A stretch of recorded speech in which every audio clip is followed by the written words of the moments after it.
नमस्कार दोस्तों, कैसे हैं आप लोग। वीपीसी सिक्योरिटी के बारे में हम लोग बात कर रहे थे। इससे पहले की वीडियो में मैंने ये बात किया था कि नैकल क्या होता है और सबनेट लेवल पे उसको कैसे कॉन्फ़िगर करते हैं। नैकल के साथ ही जो दूसरा इंपॉर्टेंट फायरवॉल सर्विस है वो है सिक्योरिटी ग्रुप। जिस तरह से नैकल काम करता है सबनेट लेवल पे, उसी तरह से सिक्योरिटी ग्रुप जो है वो काम करता है रिसोर्स लेवल पे। आज के इस वीडियो में हम लोग सबसे पहले ये समझेंगे कि सिक्योरिटी ग्रुप क्या होता है।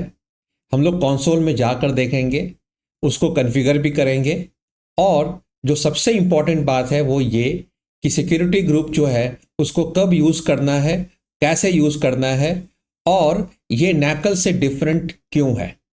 तो दोस्तों, जैसा मैंने कहा था, सिक्योरिटी ग्रुप जो है ये रिसोर्स लेवल फायरवॉल सर्विस है। अब रिसोर्स क्या होता है? कोई भी आप ऐसा सर्विस ले, जैसे EC2 है या RDS है जो कि डेटाबेस सर्विस है, या एप्लीकेशन लोड बैलेंसर है। ऐसे कोई भी रिसोर्स जब आप कॉन्फ़िगर करते हैं तो सबसे बेसिक जो एंटिटी है उसका वो है IP एड्रेस। आपकी पहचान कैसे बनती है? आपके नाम से बनता है। आप जिस जगह पे रहते हैं उसका पहचान कैसे बनता है? उसके एड्रेस है, उसका पिन कोड है, उससे बनता है। उसी तरह से आपके VPC के अंदर में आप कभी भी कोई भी जब रिसोर्स क्रिएट करते हैं तो उसका जो पहचान है वो उसको मिलता है उसके IP एड्रेस से। IP एड्रेस को AWS में क्या बोलते हैं? उसको हम लोग बोलते हैं ENI, इलास्टिक नेटवर्क इंटरफेस। सो सबसे जो बेसिक लेवल पे जो सिक्योरिटी ग्रुप जब अप्लाई होता है वो एक्चुअली में ENI लेवल पे अप्लाई होता है। एक रिसोर्स के साथ मल्टीपल सिक्योरिटी ग्रुप अप्लाई हो सकता है। नैकल में ऐसा नहीं था। नैकल में जब भी आप सबनेट लेवल पे कॉन्फ़िगरेशन करते हैं फायरवॉल का, तो वहां पर एक सबनेट के साथ एक ही नैकल हो सकता है। लेकिन यहां पर क्या है कि एक रिसोर्स और वेरी स्पेसिफिकली वो एक ENI, उसके साथ आप मल्टीपल सिक्योरिटी ग्रुप को असाइन कर सकते हैं। ये जो राइट हैंड साइड में जो आपको ये आर्किटेक्चर दिख रहा है, ये एक टिपिकल वेब एप्लीकेशन का आर्किटेक्चर है। आपका ये जो वेब टियर है, इसके अंदर में one two many EC2 servers provision किए जाएंगे। और ये वन टू मेनी इसलिए है सो डैट कि अगर एक सर्वर में कुछ प्रॉब्लम आता भी है तो आपके पास बाकी सर्वर्स भी रहेंगे। एक तो वो रीज़न है। दूसरा रीज़न है कि आपके ये लोड बैलेंस रहेंगे, तो at any point of time किसी एक सर्वर पे सारा लोड नहीं आएगा। तो HA पॉइंट ऑफ व्यू से, load balancing point of view से, इस तरह से जो है one two many web servers को प्रोविजन किया जाता है। और हर वेब सर्वर जो है वो एक EC2 सर्वर है, एक EC2 रिसोर्स है। ये लोड बैलेंस कैसे होता है? तो ये इलास्टिक लोड बैलेंसर है। ये भी AWS का एक सर्विस है जिससे कि ये लोड बैलेंसिंग होता है। और सबसे जो नीचे है ये आपका डेटा टियर है, जो हम लोग यहाँ पर Amazon Aurora दिखाए हैं, जो कि रिलेशनल डेटाबेस सर्विस है AWS का। अब ये तीन आपके अलग अलग रिसोर्स हैं और हर रिसोर्स के अपने एक या एक से ज़्यादा IPs हो सकते हैं। तो अगर आप मोर देन वन IP मान लीजिए कि EC2 पे लगा रहे हैं, तो for every IP, for every ENI आपके पास एटलीस्ट वन सिक्योरिटी ग्रुप होगा ही होगा। अगर आप कोई सिक्योरिटी ग्रुप स्पेसिफाई नहीं कर रहे हैं तो वो एक डिफॉल्ट को ले लेगा। लेकिन सिक्योरिटी ग्रुप मैंडेटरी है जब भी ENI क्रिएट होता है उस रिसोर्स के लिए। अब हम लोग क्विकली जाते हैं कंसोल में और देखते हैं कि ये किस तरह से वहां पे डिफाइन होता है। सो फ्रेंड्स, इसको हम लोग पहले क्विकली समझ लेते हैं और फिर इसका हम लोग लैब करेंगे। तो सबसे पहला आपका जो है वो है ELB लेयर। इसमें यहां पर जो है, जहां आपके लोड बैलेंसर होगा, यहां का जो सिक्योरिटी ग्रुप है, यहां पर जो ट्रैफिक इनकमिंग है वो पोर्ट 80 और पोर्ट 443 इस दो पे आएगा। यहां से वो जाएगा सिक्योरिटी, वो जाएगा आपका वेब टियर को, जहां पर कि आपके बहुत सारे EC2 इंस्टेंस रहेंगे। लेकिन ये सारे EC2 इंस्टेंस का जो सिक्योरिटी ग्रुप है वो एक सिंगल रहेगा, वो अपना वेब टियर का एक सिक्योरिटी ग्रुप बनाया गया। तो ELB का जो सिक्योरिटी ग्रुप था उसका जो इनकमिंग ट्रैफिक था वो हम लोग अलाउ करेंगे इंटरनेट से, विच इज 0.0.0.0/0 और इस पोर्ट पे 80 और 443 पे। ये चीज़ बहुत इंपॉर्टेंट है समझना कि सिक्योरिटी ग्रुप जो है ये मैंडेटरी होता है किसी भी रिसोर्स क्रिएशन के लिए। बाय डिफॉल्ट कोई भी ट्रैफिक अलाउड नहीं होता है इनकमिंग के लिए। अगर आप एक डिफॉल्ट बनाते हो सिक्योरिटी ग्रुप और उस पर कोई अगर एंट्री नहीं है तो उसमें कोई भी ट्रैफिक अलाउड नहीं होगा। इसलिए सिक्योरिटी ग्रुप में कोई अगर एंट्री करते हो तो वो इम्प्लिसिटली अलाउ के लिए ही होता है। There is no deny mechanism unlike nickel. तो इसलिए जब आप ELB का डिफाइन करोगे सिक्योरिटी ग्रुप तो इसमें ये इंटरनेट से आप अलाउ करोगे पोर्ट 80 और 443 के लिए, और उसका जो आउटगोइंग है वो भी पोर्ट 80 और 443 दोनों के लिए होगा। और किसके लिए होगा? वो सिर्फ वेब टियर का जो सिक्योरिटी ग्रुप है सिर्फ उसके लिए होगा। ये हो गया आपका ELB का सिक्योरिटी ग्रुप का कॉन्फ़िगरेशन इनकमिंग एंड आउटगोइंग दोनों के लिए। अब हम लोग आते हैं वेब टियर का सिक्योरिटी ग्रुप। वेब टियर का जो सिक्योरिटी ग्रुप का जो इनकमिंग है वो आप अलाउ करोगे सिर्फ ELB के सिक्योरिटी ग्रुप से, क्योंकि सिर्फ यही से ट्रैफिक आना है। और किस किस पोर्ट पे आना है? तो 80 और 443 पे। तो देखो अब आपका रिसोर्स कितना सिक्योर्ड हो गया। अब आप पूरे दुनिया से, पूरे इंटरनेट से ट्रैफिक अलाउ नहीं कर रहे हो, आप सिर्फ जो आपका जो लोड बैलेंसर का जो सिक्योरिटी ग्रुप है आप सिर्फ वहां से अलाउ कर रहे हो। और जो भी रिस्क है आउटसाइड वर्ल्ड के साथ कनेक्टिविटी का वो आपका लोड बैलेंसर पे आपका है। And that is the reason कि लोड बैलेंसर जब हम लोग कॉन्फ़िगर करते हैं तो वेब एप्लीकेशन फायरवॉल एक सर्विस है AWS का, वो हम लोग कॉन्फ़िगर करते हैं लोड बैलेंसर पे, क्योंकि वो आपके पेरीमीटर पे है। वो आपका जो नेटवर्क का जो सबसे पहला जो गेट है वो आपका लोड बैलेंसर है, उसके पीछे ये सारा सिक्योर्ड है। अब इसका जो आउटगोइंग होगा ये आप इजिली गेस करो, ये आपका डेटा टियर का जो सिक्योरिटी ग्रुप है वो होगा। यहां पे मान लो आपका मल्टीपल डेटाबेस है लेकिन सबका सिक्योरिटी ग्रुप एक ही होगा। अब एप्लीकेशन जो है वो पोर्ट 3306 पे डेटा टियर से कनेक्ट करता है MySQL डेटाबेस के लिए। तो वेब टियर का जो सिक्योरिटी ग्रुप का जो आउटगोइंग रूल होगा वो सिर्फ 3306 को अलाउ करेगा पोर्ट नंबर, और उसका जो डेस्टिनेशन है वो सिर्फ डेटा टियर का जो सिक्योरिटी ग्रुप है सिर्फ वो होगा। वो बाकी किसी भी ट्रैफिक को अलाउ नहीं करेगा। तो इसका भी आपको क्लियर हो गया वेब टियर का जो इनकमिंग और जो आउटगोइंग सिक्योरिटी ग्रुप है। और डेटा टियर का जो इनकमिंग सिक्योरिटी ग्रुप है वो सिर्फ अलाउ करेगा वेब टियर से, ना कि कोई और सिक्योरिटी ग्रुप से। इवन ELB का भी अलाउ नहीं करेगा, ELB का भी अलाउ नहीं करेगा। वो सिर्फ वेब टियर से ही कम्युनिकेट कर रहा है, इसलिए सिर्फ वेब टियर से ही अलाउ करेगा। और आउटगोइंग तो यहाँ पे करना ही नहीं है, टोटली ब्लॉक्ड रखना है आउटगोइंग को, जरूरत ही नहीं है, अनलेस कि आप ये डेटा कहीं और रेप्लिकेट कर रहे हैं, कहीं और भेज रहे हैं। अगर आप कहीं और भेज रहे हैं तब आप आउटगोइंग को और उसको भी आप रेस्ट्रिक्ट करना, अलाउ ऑल मत करना। आप लैब में देखोगे कि हम लोग कैसे ये रिस्ट्रिक्ट कर रहे हैं। तो ये मेरा VPC कंसोल है। आप VPC से भी आ सकते हैं और आप EC2 जो कंसोल है वहां से भी जा सकते हैं। मैं VPC से ही जाकर आपको दिखाता हूं। तो लेफ्ट हैंड साइड में जो सिक्योरिटी दिख रहा है यहाँ पे नेटवर्क ACL है जो कि सबनेट लेवल फायरवॉल है, और उसके बाद सिक्योरिटी ग्रुप है जो कि रिसोर्स लेवल फायरवॉल है। यहाँ पे हम लोग सबसे पहले एक क्रिएट करते हैं सिक्योरिटी ग्रुप। ये मान लीजिए मैं ELB के लिए क्रिएट करता हूँ, ELB SG VPC1 public subnet. VPC कौन सा हम लोग ले रहे हैं? तो VPC1 ले रहे हैं। यहां पर अगर आप देखोगे तो हम लोगों का जो वेब टियर था ये 80 और 443 जनरली दो ट्रैफिक होता है जो हम लोगों को अलाउ करना होता है। तो यहां पे अब हम लोग जो है इनबाउंड रूल में पहले ऐड करेंगे। पहला जो रूल ऐड करेंगे वो करेंगे पोर्ट 80 के लिए, HTTP के लिए, और सोर्स क्या रखेंगे? तो एनीवेयर, मतलब ओवर द इंटरनेट आप इसको एक्सेस दे रहे हो। तो दूसरा रूल है वो है HTTPS, और ये भी हम लोग एनीवेयर हम लोग जो है इसको एक्सेस देंगे। अब ये जो आउटबाउंड रूल है इसको आप ध्यान देना। यहाँ पे हम लोग को यहाँ पे बाय डिफॉल्ट जो है पूरा एक्सेस रहता है कि सारे ट्रैफिक आउटबाउंड में जा सकते हैं। लेकिन हम लोगों को जो है सिर्फ अलाउ करना है कि जो मेरा वेब सर्वर रन कर रहा है, जो मेरे एप्लीकेशन सर्वर्स थे बहुत सारे लोड बैलेंसर के नीचे में, हम लोगों को सिर्फ उसको एक्सेस देना है, सिर्फ ट्रैफिक वहां तक जाना चाहिए, राइट। तो अभी हम लोग इसको ऐसे रहने देते हैं और फिर आपको दिखाते हैं कि वो फिर आप कैसे कर सकते हो।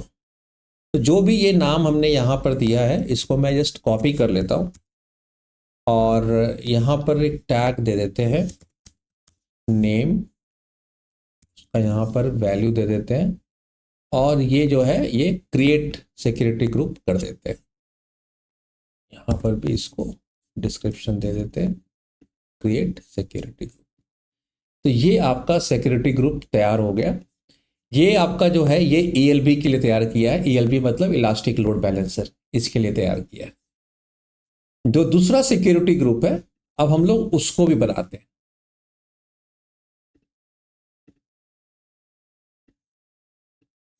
ये जो हम लोगों ने अभी बनाया था ये ELB वाला, अब हम लोग बनाते हैं नया एप्लीकेशन लेयर के लिए, जो आपका वेब टीयर था उसके लिए। Web tier security group VPC1, इसको अब हम लोग कॉपी कर लेंगे, ये कर लेंगे और VPC1 पे जाएंगे। यहां पर हम लोग को क्या करना है कि हम लोग अब सिर्फ पोर्ट 80 पे कनेक्ट करेंगे आपका जो एप्लीकेशन सर्वर है। सोर्स में क्या देंगे, सोर्स में हम लोग कस्टम रखेंगे और यहां पर जो है SG, और हम लोग यहां पर आप देखेंगे तो सिक्योरिटी ग्रुप का रेफरेंस दिए, और ये कौन सा सिक्योरिटी ग्रुप है तो वो आप देखिए, ये वो सिक्योरिटी ग्रुप है जो हमने एप्लीकेशन लोड बैलेंसर के लिए बनाया था। जो एप्लीकेशन जो वेब टीयर है उसमें अलाउ कहां से कर रहे हैं हम लोग, सिर्फ लोड बैलेंसर का जो सिक्योरिटी ग्रुप है। अभी हम लोग आउटबाउंड को ऐसे ही छोड़ देंगे, अभी कुछ चेंज नहीं करेंगे और यहां पर हम लोग टैग ऐड कर देंगे। तो आपका ये जो है ये वेब टीयर का सिक्योरिटी ग्रुप हो गया और ये भी हम लोग क्रिएट कर देंगे। तो इस तरह से आपका वेब टीयर का ये ऐड हो जाएगा। तो अभी हम लोग डेटा टीयर को नहीं क्रिएट करते हैं। आई थिंक कि जो लोड बैलेंसर का जो टीयर है और जो वेब टीयर है दैट इज गुड एनफ कि ये कैसे काम करता है इसको समझने के लिए। अब हम लोग क्या चेंज करेंगे वो देखिए। तो अब हम लोग जो ELB जो हम लोग बनाए थे, ELB का जो आउटबाउंड रूल है यहां पर आप देखिए तो सारा ट्रैफिक अलाउड है, ये ऐसे नहीं करेंगे। और इसमें हम लोग बोलेंगे कि सिर्फ आपको HTTP और किसको अलाउ कर रहे हैं, तो जो वेब टीयर है सिर्फ उसको, सेम वे HTTPS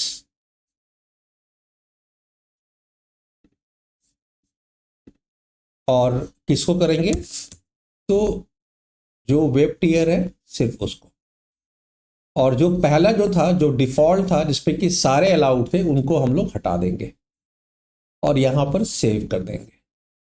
अब हम लोग वापस अगर जाकर देखते हैं तो अब आप देखो ये जो हमारा ELB का था सिक्योरिटी ग्रुप, तो इसका अब आप देखो तो आउटबाउंड में सिर्फ 2 पोर्ट पे अलाउड है और वो भी किसको अलाउड है, जो आपका वेब टीयर का जो सिक्योरिटी ग्रुप है सिर्फ उसको अलाउड है। इसका मतलब कि जो ट्रैफिक है लोड बैलेंसर का वो सिर्फ वेब टीयर तक जा सकता है, वो और कहीं नहीं जा सकता है। अब आप बोलोगे कि नैकल में हम लोग जब डिफाइन कर रहे थे तो नैकल में जो रिटर्न ट्रैफिक है वो भी कॉन्फ़िगर करना पड़ रहा था और वहां पर उसको इफर्मल पोर्ट को कॉन्फ़िगर करना पड़ रहा था। यहां पे वो चीज नहीं करना पड़ रहा। क्यों? क्योंकि जो आपका इनकमिंग ट्रैफिक आएगा उसका जो रिटर्न ट्रैफिक होगा वो इम्प्लिसिट होगा, वो अलाउड होगा, क्योंकि सिक्योरिटी ग्रुप स्टेटफुल होता है। तो यहां पर जो रिटर्न ट्रैफिक है वो हमको एक्सप्लिसिटली डिफाइन करने का जरूरत नहीं है। तो अगर मेरा अगर इनबाउंड रूल में देखें यहाँ पर, तो हम इंटरनेट से अलाउ कर रहे हैं आने के लिए, लेकिन इंटरनेट में वापस जाने का मैंने कोई भी यहाँ रूल डिफाइन नहीं किया है। क्यों नहीं किया है? क्योंकि चूंकि हमने यहाँ पर उसको अलाउ कर दिया है इनबाउंड ट्रैफिक इंटरनेट से, तो उसका जो रिटर्न ट्रैफिक होगा वो जाएगा ही जाएगा इंटरनेट को, क्योंकि सिक्योरिटी ग्रुप जो है वो स्टेटफुल होता है। उसी तरह से आउटबाउंड रूल का भी सेम चीज़ है कि अगर हमने अलाउ कर दिया है कि जो लोड बैलेंसर का जो ट्रैफिक है वो वेब टीयर को जा सकता है, एप्लीकेशन सर्वर्स को जा सकता है, तो आउटगोइंग जाएगा, तो उसका जो रिटर्न ट्रैफिक इनकमिंग होगा वो भी इम्प्लिसिटली अलाउड होगा। वो मुझे यहाँ पे इनबाउंड रूल में अलग से डिफाइन करने का जरूरत नहीं पड़ेगा। क्यों? क्योंकि सिक्योरिटी ग्रुप स्टेटफुल होता है। तो इस तरह से जो है हमारा ELB का हो गया। अब हम लोग सेम चेंज करेंगे हमारा वेब टीयर के लिए भी। जो हमारा वेब टीयर है उसके लिए भी हम लोग सेम चीज करेंगे। और वो क्या करेंगे वो देखिए। तो वेब टीयर में देखिए कि वेब टीयर में किसको अलाउ कर रहे हैं हम लोग इसमें दो करते हैं, पोर्ट 80 और पोर्ट 443 जो ELB है उससे हम लोग इसको अलाउ कर रहे हैं। तो देखिए आपका जो इनबाउंड रूल जो है वेब टीयर का, जो एप्लीकेशन सर्वर्स हैं उसमें आप अलाउ कर रहे हो पोर्ट 80 और पोर्ट 443। और कहाँ से अलाउ कर रहे हो आप? तो जो आपका लोड बैलेंसर है वहां से आप अलाउ कर रहे हो। सेम वे अभी आपका डिफॉल्ट सारा अलाउड है, लेकिन अगर आप डेटा टीयर का सिक्योरिटी ग्रुप बनाओगे तो यहां से जो है अलाउ आप सिर्फ डेटा टीयर को करो। जो वेब टीयर का जो सिक्योरिटी ग्रुप है उसमें आपका जो आउटबाउंड ट्रैफिक होगा वो आप सिर्फ पोर्ट 3306 पे अलाउ करोगे। और किसको अलाउ करोगे? तो डेस्टिनेशन आपका सिर्फ जो डेटा टीयर का सिक्योरिटी ग्रुप है सिर्फ उसको होगा। मैंने अभी तक इसको किसी भी रिसोर्स के साथ एसोसिएट नहीं किया। अब इसको एसोसिएट करना बहुत जरूरी है। सो हम लोगों ने जो भी बनाया है सिक्योरिटी ग्रुप जो कि वेब टीयर और लोड बैलेंसर का है, उसको अब हम लोग एलोकेट करेंगे, असाइन करेंगे। पहले हम लोग बनाएंगे वेब टीयर का, फिर बनाएंगे हम लोग लोड बैलेंसर को। तो वेब टीयर में बनाने के लिए हम लोग आते हैं इंस्टेंसेस पे। इंस्टेंसेस पे आके हम लोगों को यहाँ पर लॉन्च इंस्टेंस पे जाना पड़ेगा। यहाँ पर VPC1 plus private instance web tier, ये हम लोग नाम रख लेते हैं। अमेजॉन लिनक्स कर लेते हैं, T2 माइक्रो कर लेते हैं, अभी कोई ज़रूरत नहीं है मुझे। अब ये बोल रहा है सेलेक्ट एग्जिस्टिंग सिक्योरिटी ग्रुप, या तो क्रिएट करें या तो सेलेक्ट करें। यहाँ पे हम लोग जो है अपना जो हमारा जो सिक्योरिटी ग्रुप है उसको असाइन करेंगे। उसके पहले यहाँ पर हम लोगों को एडिट करना पड़ेगा VPC वगैरह को। तो ये VPC जो है ये हमारा VPC1 है, और सबनेट जो है वो हमारा प्राइवेट सबनेट 1 को लेंगे, और इसमें हमारा वेब टीयर का सिक्योरिटी ग्रुप हमारा आ रहा है। तो ये हमने यहाँ पर एक इंस्टेंस बना लिया, इसको हम लोग लॉन्च कर देंगे।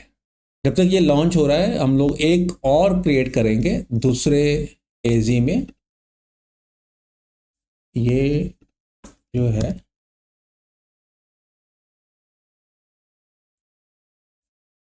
इसको एडिट करेंगे। हम लोग फिर से आएंगे VPC1 में आएंगे, सबनेट इस बार हम लोग दूसरा लेंगे, 1C को लेंगे सबनेट को,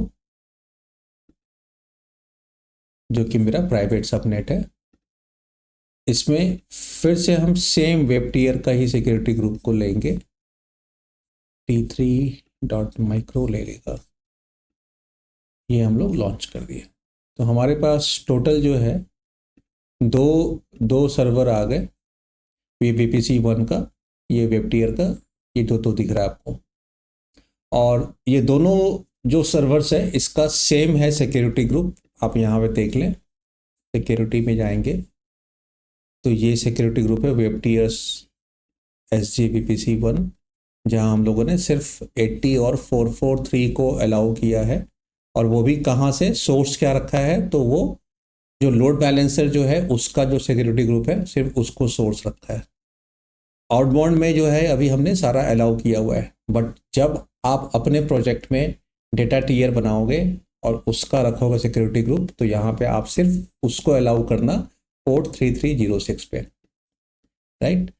तो ये हमारा हो गया सिक्योरिटी ग्रुप का assignment to the web tier. अब हम लोग आते हैं लोड बैलेंसर में। तो लोड बैलेंसर यहाँ पे हम लोग क्रिएट करते हैं load balancer, application load balancer PC1 ELB public, internet facing रहेगा, IPv4 रहेगा और ये हमारा VPC1 रहेगा। इसमें हम लोग दोनों को लेकर चलेंगे, दो अलग अलग AZ को, और इसमें हमारा पब्लिक रखेंगे लोड बैलेंसर। चूँकि मेरा इंटरनेट फेसिंग है इसलिए मुझे ये पब्लिक रखना है, ठीक है। सिक्योरिटी ग्रुप ये मांग रहा है तो डिफ़ॉल्ट को हटा देंगे और जो हम लोगों ने बनाया था ये ELB SGVPC1 वो हम लोगों ने असाइन कर देंगे यहाँ पर। तो टारगेट ग्रुप जो है अभी ये क्रिएटेड नहीं है, इसलिए हम लोग लोड बैलेंसर जो है वो पूरा ओवरऑल क्रिएट नहीं करेंगे। बट आपको मुझे ये दिखाना था कि लोड बैलेंसर जब आप बना रहे हैं तब कैसे आपको सिक्योरिटी ग्रुप को असाइन करना है, तो वो आप यहाँ पर असाइन करते हैं और फिर आप जब उसको क्रिएट करेंगे तो वो आपके लोड बैलेंसर के साथ असाइन हो जाता है। मैं आपको एक एग्जिस्टिंग दिखाता हूँ, ये एक एग्जिस्टिंग लोड बैलेंसर है। यहाँ पे आप आकर देखेंगे तो ये सिक्योरिटी ग्रुप यहाँ पर ये दिखा रहा है। ये सिक्योरिटी ग्रुप जो है ये इसके साथ अटैच्ड है। आप अप टू 5 सिक्योरिटी ग्रुप्स यहाँ पे इसके साथ अटैच कर सकते हो। तो इस तरह से जो है सिक्योरिटी ग्रुप जो है उसका पूरा कॉन्सेप्ट काम करता है। मैं क्विकली ये सारे पॉइंट्स को वॉक थ्रू कर देता हूँ। सो पहला पॉइंट था कि सिक्योरिटी ग्रुप जो है वो स्टेटफुल होता है। इसका मतलब कि जो इनकमिंग ट्रैफिक है उसके लिए आपको अलग से, जो रिटर्न ट्रैफिक जो उसका होता है, जो आउटबाउंड होता है, वो आपको अलग से कॉन्फ़िगर नहीं करना पड़ता है, वो इम्प्लिसिट होता है। आप इनबाउंड और आउटबाउंड दोनों के लिए अपने कस्टम रूल्स आप लिख सकते हो। और ये रिसोर्स लेवल इंस्पेक्शन होता है, ये बहुत ही माइक्रो लेवल पे आप इसको कॉन्फ़िगर कर सकते हो और जनरली ये एप्लीकेशन टीम कॉन्फ़िगर करती है। ये बहुत ही डिटेल्ड में ये फायरवॉलिंग का रूल जो है ये अप्लाई होता है। जैसे मैंने कहा था कि अगर आप कोई रूल ऐड नहीं कर रहे हो इसका मतलब कि वो अलाउड नहीं है। यहाँ पर सिर्फ अलाउ रूल ही ऐड होता है, इसलिए अगर आपका कोई रूल नहीं है सिक्योरिटी ग्रुप में तो कोई भी ट्रैफिक अलाउड नहीं होगा। तो जो भी आप एंट्री कर रहे हैं वो एक्चुअली में अलाउ की एंट्री कर रहे हैं। और डिनाई जैसा कोई चीज़ यहाँ पे होता ही नहीं है, आइदर इम्प्लिसिट या एक्सप्लिसिट, ऐसा कोई डिनाई का रूल नहीं होता सिक्योरिटी ग्रुप में। और उसका रीज़न भी यही है कि ये मैंडेटरी है। ये सिक्योरिटी ग्रुप जो है अनलाइक नैकल ये मैंडेटरी है, जब भी कोई रिसोर्स क्रिएट करोगे तो ये बनेगा ही बनेगा। और ये ENI के साथ नेटवर्क इंटरफेस जो है, जो IP के साथ ये एसोसिएट हो जाता है। तो ये जो है ये चीज़ बहुत इम्पॉर्टेंट है समझने के लिए। और जैसा कि मैंने पहले भी कहा था कि नैकल जो है वो नेटवर्क टीम उसको डिफाइन करती है। उसका जो एब्स्ट्रैक्शन लेवल है वो सबनेट लेवल पे है, VPC लेवल पे है। वो जेनरिक रूल्स को अप्लाई किया जाता है। मेनली वैसे ट्रैफिक्स को रोकने के लिए, डिनाई करने के लिए यूज़ किया जाता है जो कि मैलिशियस होते हैं। जो पोर्ट्स, जो IP एड्रेसेस जो मैलिशियस होते हैं उनको रोकने के लिए नैकल को यूज़ किया जाता है। सिक्योरिटी ग्रुप जो है वो मेनली एप्लीकेशन टीम, डेवलपर्स उसको कॉन्फ़िगर करते हैं और जब वो कोई रिसोर्स कॉन्फ़िगर करते हैं उस समय ही उनको सिक्योरिटी ग्रुप को भी डिफाइन करना होता है। तो उनको ये पता होता है कि जो अगर मल्टी टीयर एप्लीकेशन है तो हर टीयर जो है वो किस पोर्ट पे कैसे लिसन कर रहा है और सिर्फ उसी पोर्ट को, उसी डेस्टिनेशन को या सोर्स को आप अलाउ करते हैं। तो इस तरह से नैकल और सिक्योरिटी ग्रुप ये दोनों कंप्लीमेंट करते हैं इस एक दूसरे को। ये दोनों रिप्लेसमेंट नहीं है, आइदर और नहीं है, ये है कि आप दोनों को यूज़ करें अपने एप्लीकेशन में। आज का जो सेशन है ये यहीं पर समाप्त करते हैं। आशा करते हैं कि आपको अच्छा से समझ में आया होगा और आगे भी आप मेरे साथ आने वाले वीडियो में जो है बने रहेंगे। अगर ये वीडियो पसंद आया है तो इसे लाइक ज़रूर करें और मेरे चैनल को सब्सक्राइब ज़रूर करें। तब तक के लिए धन्यवाद।